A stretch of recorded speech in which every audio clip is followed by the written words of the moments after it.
En marge des travaux de la concertation politique d'Owando, le Premier ministre chef du gouvernement, Anatole Koliné Makosso, a reçu tour à tour les délégations des sages et notables de Makwa, de Bunji, d'Owando et d'Oyo.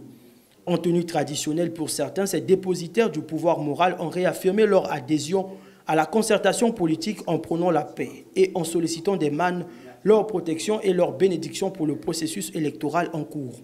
Ces derniers ont plaidé pour la liberté d'expression au cours des débats pendant les travaux de la concertation politique afin que chacune et chacun donne son avis en toute liberté et en toute responsabilité tout en mettant le Congo au centre des intérêts. Outre la paix, l'unité nationale et la réussite du processus électoral, plusieurs autres points ont été abordés, comme la reprise des travaux des infrastructures inachevées. Dans le cadre de la municipalisation accélérée du département de la Cuvette, l'affectation d'enseignants qualifiés pour relever le niveau des élèves, le coût de l'électricité, l'envoi de médecins chevronnés aux hôpitaux de Bunji, l'amélioration de la desserte en eau potable et la construction d'un lycée d'enseignement général à Oyo.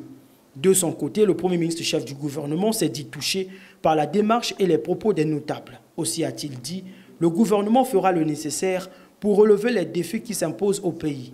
La santé pour tous, l'éducation de qualité garantie à tous les enfants, l'autosuffisance alimentaire et le boulevard énergétique restent prioritaires.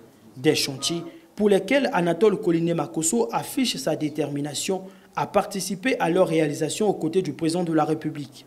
Selon le préfet du département de la Cuvette, le message du Premier ministre peut d'ordre et déjà aplanir les sentiers de l'avant, pendant et après processus électoral.